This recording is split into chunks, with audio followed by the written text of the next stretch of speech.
my name is Kim Mutcherson, and this is The Power of Attorney.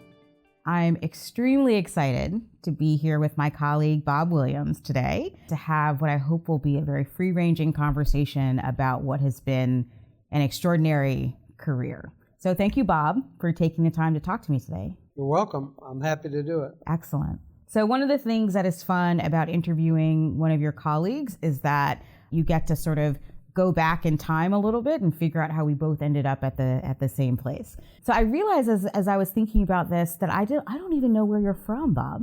I'm from Miami, Florida. Ah, okay. So obviously we're going to have to figure out how you go from Miami, Florida up here. Well, I'm the only guy that moved from Florida to New Jersey. So yeah.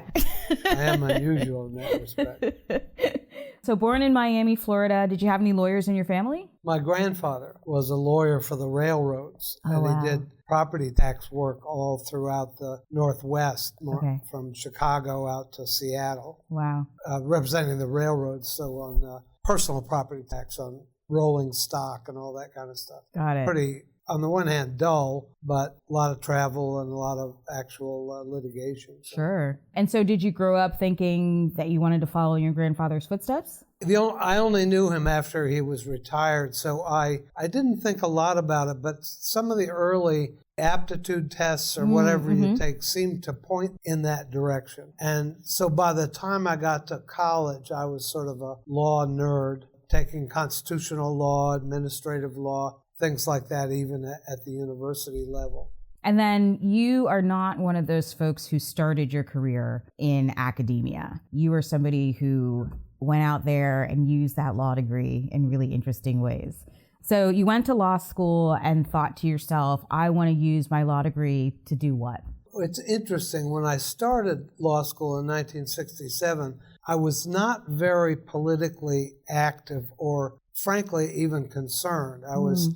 In the 60s? Yeah, yes, it's scary, but I was concerned with doing well in school, drinking inexpensive beer, and having a good time at football games and things like that. And what happened was in our second year of college, Martin Luther King was assassinated, Robert Kennedy was assassinated, and a lot of us who had sort of general progressive leanings but hadn't acted, we actually considered stopping law school. I mean, we thought there's no law in this country. Wow. Why would we even study this? Right. And so my whole attitude really changed in 1968, and I ended up looking very carefully at public interest work upon my graduation. But I took a flying leap at a chance for a fellowship to get an LLM at a top law school, and out of nowhere I did get a fellowship to go to NYU to do an LLM. And most people say, well, so you did the tax LLM. No, I did urban affairs and poverty law, wow. Fascinating experience there at NYU in the year 1970, 71, when it was really exploding into a wide variety of public interest endeavors, together with corporate and tax and all the other things, right. Labor law and things like that. And I actually got this. It was a great surprise to me. So I was clerking for a state appeals judge, a very useful clerkship, but not a high-profile kind of clerkship. And I went to him and said, gosh, I owe you another 6 months on my clerkship, but I got this opportunity. What do you advise? And he said, gosh, Bob, go ahead. You've got my blessing. I can find somebody. And so I drove my VW into Manhattan at 5 o'clock on a Friday afternoon in a rainstorm to go to Washington Square there, and ended up taking courses in welfare law, where it was the first year that Sylvia Law taught at NYU. And our project was to organize and execute a New York City welfare demonstration. I took a class on consumer law in the original days of the Uniform Consumer Credit Act, which I think has never passed very many states, urban housing, all sorts of things. And as part of it, it was a Ford Foundation fellowship. As part of it, we came the summer before, this is why I had to ask my judge if I could leave, the summer before the academic year, and I think it was 5 of us were placed in various New York City agencies. And I was in MFY Legal Services on the Lower East Side of New York that you would know about, the summer of 1970, and was exposed to fantastically committed lawyers. One of them spoke fluent Chinese, and I was exposed to a whole variety, just in the summer, of poor people's legal problems, all of which were very interesting and very important, and many of which really were not really solvable through law. Right. But the lawyers there were incredibly supportive, and they gave me my first case to argue. I was already a member of the Florida Bar, and so they waived me in New York, and I argued in the appellate division a claim that's very topical today. A guy was denied a license to work on the waterfront because he had a criminal record. So I argued that case. I lost 3-2. The lawyers there told me that the three-judge majority was made up of all of silk-stocking, big firm lawyers, and the two dissenters were the children of immigrants and all that stuff. And we would have taken to the New York Court of Appeals, but the client got nervous because his family didn't know about his criminal record, and the case was written up in the papers and stuff. But consequently, I chose that as the topic for my LLM thesis there, and I spent the whole year writing on that.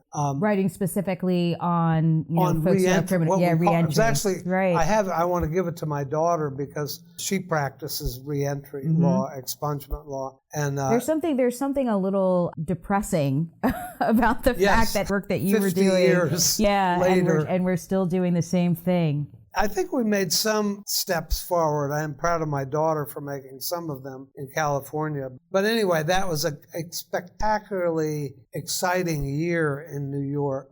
And what are some of the things that you would say stuck with you from that experience and moved you into whatever the next phase of your life was going to be? I had sensed this in law school in Florida, but it was really borne out at NYU that serious attention to high-quality legal work could deal with some of the problems of poverty and racism and those things.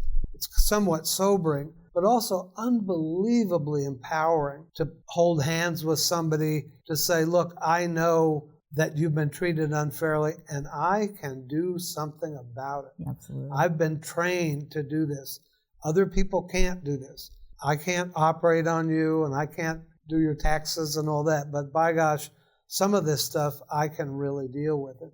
That's a wonderful, wonderful, wonderful feeling. And to my mind, it's somewhat even more exciting when you do it for powerless people. Absolutely. So you had this amazing experience at NYU and got this LLM, which sounds like a terrific program. But so you finish up the LLM, you're in New York. What's the next step? Well, since I was from Miami, I moved back to Miami, and I telephoned the local legal services program, Legal Services of Greater Miami, which is still a spectacular program today. And I said, look, I'm a law review editor from University of Florida. I have an LLM in poverty law. I'm a member of the Florida Bar. And the head of the program said, can you come in tomorrow? So I did, and I worked in a 3-lawyer office in Liberty City, Miami, after the riots that are somewhat famous or infamous, depending on how you view it. And so our clients up there were all African American, not much Latino presence there, not many white folks. And I came from a segregated public school in Miami. People don't think of it as the Deep South, but in the 50s, it was segregated. Both of my parents' families were from Tampa, so we definitely thought of it as the Deep South. What this is like. Yeah. So it was a terrific cultural experience for me as well to work with African-American staff. My secretary was unbelievably knowledgeable and helpful to me as a wet behind the ears, somewhat overcompetent young lawyer. But it was a tremendous experience for me just socially and in terms of American culture. But it was also extraordinarily exciting in those days. I think it was the first month after I was there. I'm in a 3-lawyer office, and the guy in the office next to me got on a plane, flew to Washington, D.C., and argued in the United States Supreme Court and won a case.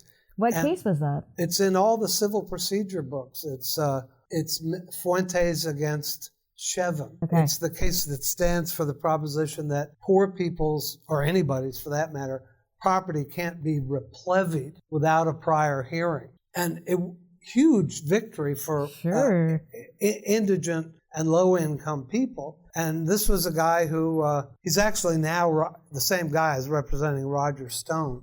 Oh. A guy called Bruce Rogo, tremendous lawyer. Very good to me in teaching me how to practice law and what have you. So I was associated with lawyers who at the same time were very, very solicitous for our everyday clients, but also could watch for major cases coming out of that client population. So at the same time they could do what we would think of as a routine eviction case, which, as you know, is not routine to the client. Right. But at the same time, watch for something like Mrs. Chevin's client interview. She was interviewed at the same desk I came to sit at. So actually, the first year I was in legal services of Greater Miami, we won 3 cases in the United States Supreme Court. Wow, that's amazing. And so I had an introduction to law practice that was very exciting on both of these levels. First, careful attention to the individual client's problems and life, but also the idea that you could use law to really make significant adjustments in the legal system as it applied to poor people. Right. I mean, one of the things that's difficult about that story from where we sit now is the relationship between, being an office that does direct services work and then using the things that you learned from that in order to do impact litigation, which was such an important part of what legal services has traditionally done, until the decision was made on a federal level that we're not going to let you use our dollars to sue us, basically. And so no you have class all these actions. Right. I mean, you have these great lawyers who are in legal services who are now don't have the power to pursue the kinds of cases that you're talking about. There have been some approaches to work around those by using non-federal dollars and things like that, but it's been a tremendous hindrance to these kinds of things I'm talking about. Luckily, I guess for me, we were still enabled to do all of those things by the time I left in 1979. So the other key to that kind of work on behalf of poor people was lobbying. And of course, that's been cut out now. Right. But I had an interesting experience in the time between I graduated from college and went to law school at University of Florida. I got a job in the state legislature. So this is sort of going back a little bit. But on a complete fluke, my political science professor grabbed me in the hallway in my senior year and said, "Hey, I just met a young guy, got elected to the Florida House, looking for an administrative aide. Why don't you go meet him?" And so I met Bob Graham, who went on to become governor and United States senator. He interviewed me at 7 a.m. on a Saturday morning, which told me something. And at that time, he was an unknown, newly elected House member. Talk about the effect of one person, one vote. Right. This was 1967. And so I worked for him that summer while I was waiting around to go for law school. And by coincidence, they rewrote the old post-Civil War state constitution that summer and put it out for a vote, and it was adopted. I wrote my law review note about, of all things, the property tax provisions in the new Constitution, been cited twice by the Florida Supreme Court as controlling authority. But as a consequence, I went into law school somewhat knowledgeable about the legislative branch. Mm-hmm. So when I started practicing law, I kept seeing situations where, gosh, we have a reasonably good idea here. Maybe we could convince the legislature to help us. So I was able to convince there were 9 federal legal services programs in Florida. I was able to, with the help of some others, for them to pool their money and send me to Tallahassee as the head of the state, a newly created statewide legal services program, where I would be a lobbyist in the legislature, technically representing the legal services programs, but representing the clients. So we were still allowed to do that with legal services money in those days.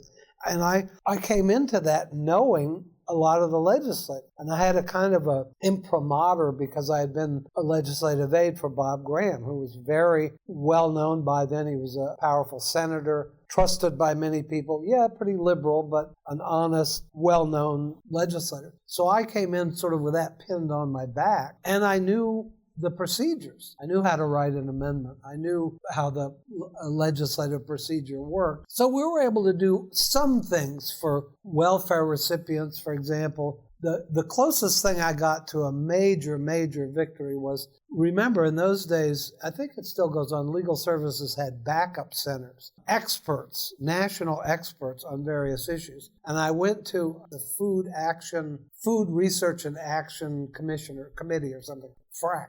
And they talked about the benefits of school breakfast for poor children. And I thought, how many lawyers would really think about school? There's no way you could achieve that through litigation. And they had a model bill. We drafted the bill for Florida, got it introduced in both houses. By the way, introduced not by liberals, but by conservative Republicans. And it would have benefited thousands of children in Florida. Many of the urban districts already had free school breakfast, most of which was paid for by the feds. Right. But many schools in more rural areas and all didn't. This would have mandated it.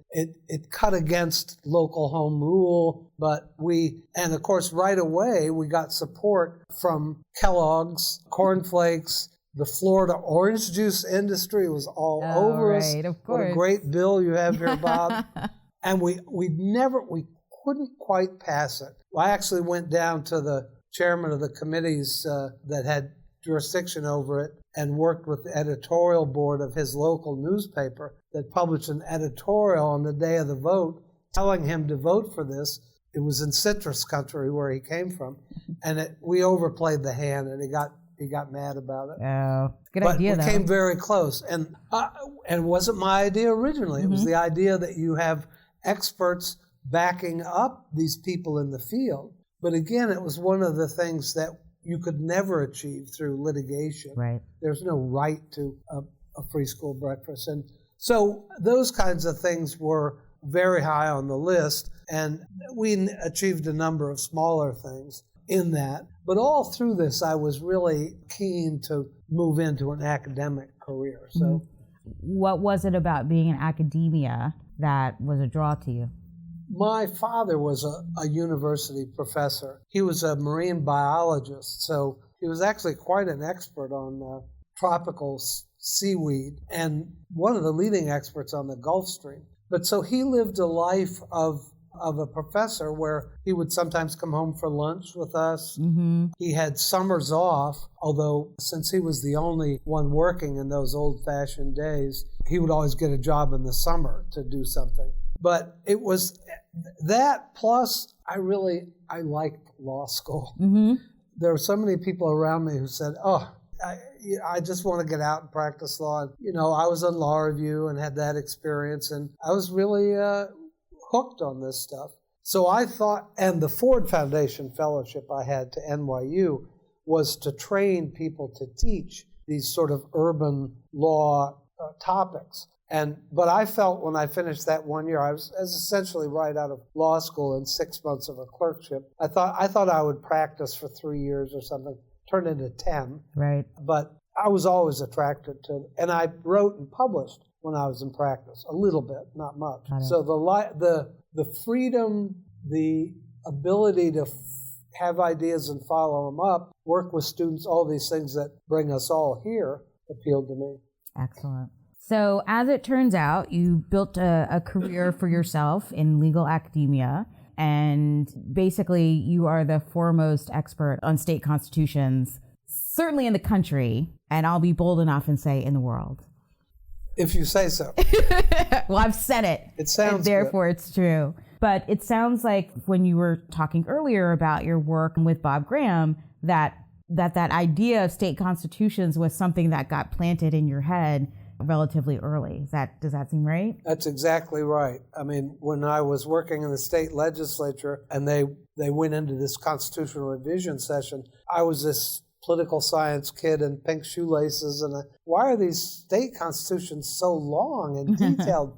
And actually the legislators said to me, Bob, it's because we don't trust the legislature. And we want to entrench some of these things in the state constitution, so we can't really revisit them every year as a matter of statutory law. So let's set the number of people on a school board, and let's do these kinds of things and really take them away from us. Right. And also we had a constitution in Florida from 1885. Now this is 1967. Right. And it was malapportioned. So actually when I got my job with Bob Graham, our delegation in the House of Representatives from Miami had gone overnight from 8 to 22. That's how badly the problem that one person, one vote responded to was. But so this old Constitution had been sort of a roadblock in developing Florida, and a lot of the newly elected people knew that. So it was right on the front burner of the one person, one vote crowd. In Florida and in a number of other states, there was a whole wave of revision of state constitutions after that. So I think one thing that would be helpful is a lot of folks who are listening to this are going to be law types. Some might not be, and so let's do a little bit of a American government lesson, right? Which is how are state constitutions different from our federal constitution? It's a great question, and I could give you 2 hours on that, but the basic idea is when the 13 colonies created the federal government, they created a federal government and gave it certain powers. Supposed in those days to be limited, but they've, of course, expanded dramatically. But you know what these powers are: to provide for the national defense, to regulate interstate commerce, to provide for post offices and post roads, and other things. They delegated away power that they had. Everything else was left to the states and to the people. And so the states had literally all of the powers that the British Parliament had, except as they'd given them away to the federal government or limited themselves. In Article 1, they gave up the power to print money, thank goodness, and to impair the obligation of contracts and things like that. But everything else is left to the states. So the huge majority of what government does is state law or local government law. So as a consequence, the state constitutions don't need to delegate authority to the government. Rather, they function primarily as limits on what state government can do. So you don't have to look in a state constitution, where does the state legislature get the power to pass a landlord-tenant law? It's within the legislative power. They call it the plenary reserved legislative power of the states. But what if you don't want the legislature to pass a certain kind of law? You put a limit in the state constitution.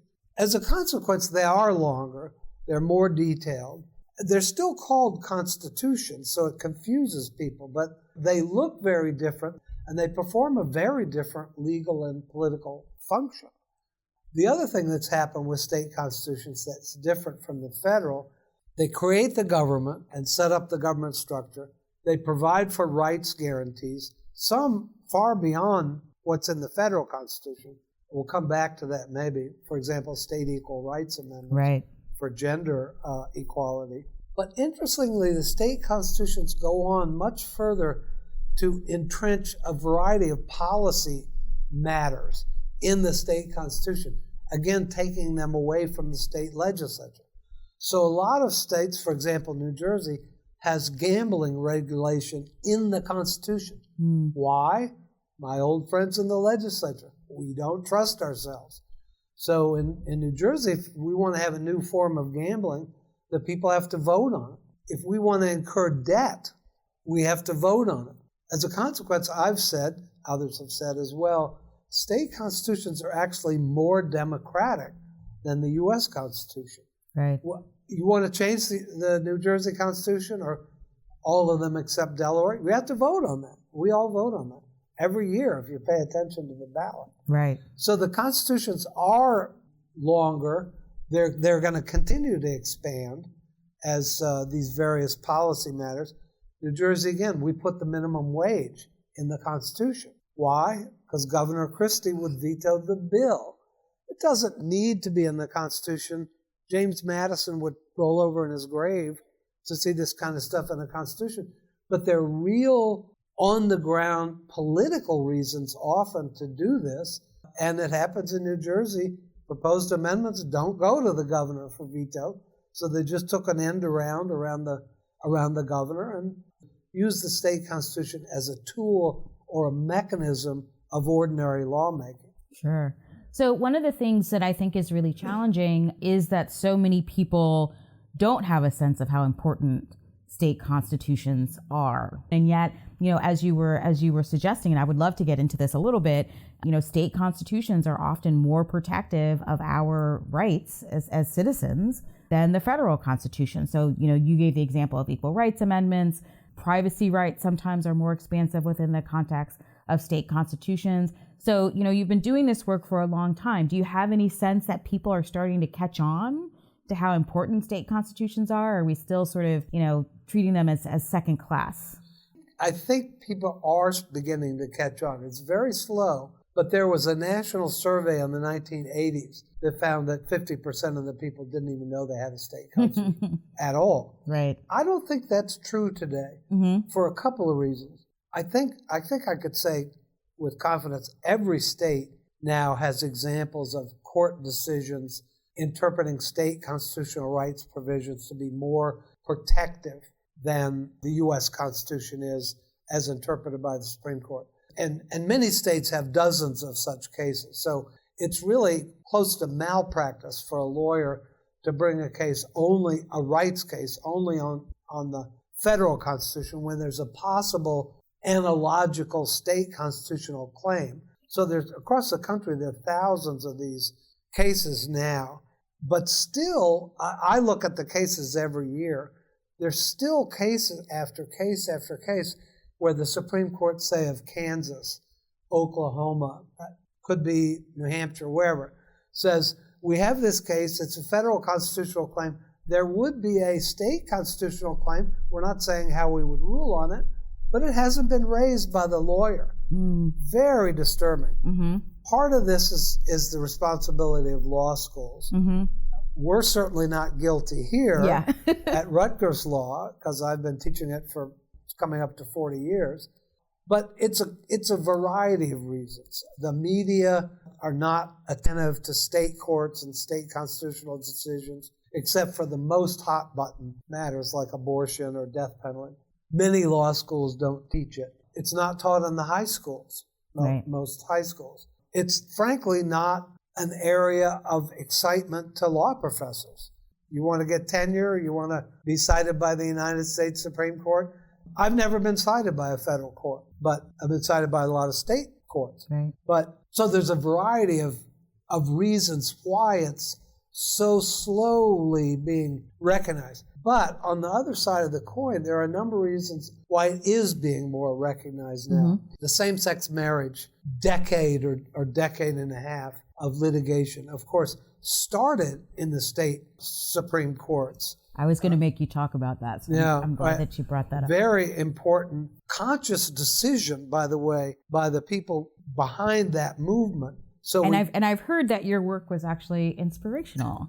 I that helped with some strategy. of those cases, and I'm proud of that. So we had the decisions, early decisions, Vermont, Massachusetts, Connecticut, out to Iowa, and then ultimately culminating in the United States Supreme Court decision, argued by the same lawyer who argued a number of those cases in state Supreme Courts. So that brought attention to state. I think a lot of citizens would say, what?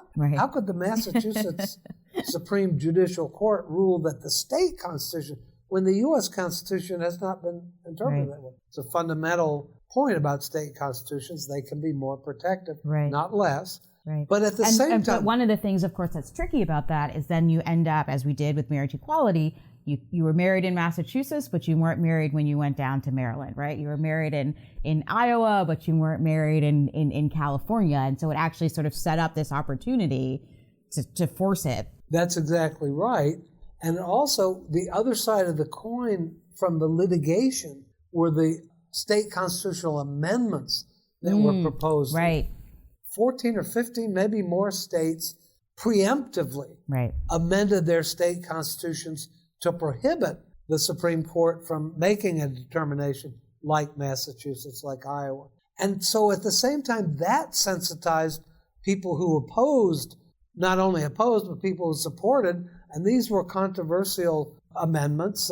Most of them passed, maybe all of them passed. Mm-hmm. But that event sensitized a number of people to the possibilities of state constitutions on both sides. Right. And it's actually happened also with, in some ways, the state constitutions have become nationalized because and of course, many people think President Bush got elected the second time because of the turnout for those anti-marriage equality amendments. So even those seemed like state by state, it was a national issue. Mm-hmm. And we've seen now an interesting round of amendments, anti-Obamacare amendments. Some few years ago, there were a bunch of amendments on the ballots in the states saying nobody can be forced to buy health insurance. Right. Everybody knew that if Obamacare was upheld, those would be waste paper too. But we saw anti-labor law amendments. No one can be forced to join a union. These are all national issues. The right to farm. There are right to farm amendments now passing in a number of states in opposition to the animal rights movement at the national level. And by the same token, there are animal rights. The Florida Constitution was amended so that in the constitutional text, it specifies in detail the way pregnant pigs have to be treated. Because there's a controversy about inhuman treatment of female pigs. That was proposed in the Florida legislature 2 or 3 times. The farmers killed it. By gosh, they went out. Florida has the initiative to amend the Constitution. Interestingly, you can't pass a statute by the initiative in Florida the way you can in California. So people who wanted to protect, animal rights folks, they put on the ballot. Who's going to vote against pregnant pigs? So, but my point here is I believe we're going to see this in the future because of the nationalization of political parties. Right. The state political parties are much the same as the national parties here. And so a lot of these national agenda items are going to show up in the states. Yeah. And of course, with the work that I do, because I do work on reproductive rights and justice, personhood amendments have been a big deal too, although they haven't been particularly successful. But that's another way to try to get at this national issue through state constitutions. Yeah. If the Supreme Court does not overturn Roe versus Wade and go so far as to define the fetus as a person, those will be waste paper too. Yes. The final point I want to make on this topic, if we have time, is state Supreme Court elections used to be very boring, backwater matters. And what's happened as the dockets of state Supreme Courts have become more controversial with these constitutional rights cases, many of them national issues, the controversy surrounding state Supreme Court justices has grown. And we've seen, particularly in Iowa, massive amounts of out-of-state money poured into the retention election. And in Iowa, 3 of the justices who ruled in favor of same-sex marriage were voted out of office within a year. There are a lot of consequences going on now that weren't back 40 years ago. So I think state constitutions remain pretty low visibility compared to the U.S. Constitution, but they're not as low as they used to be. Yeah.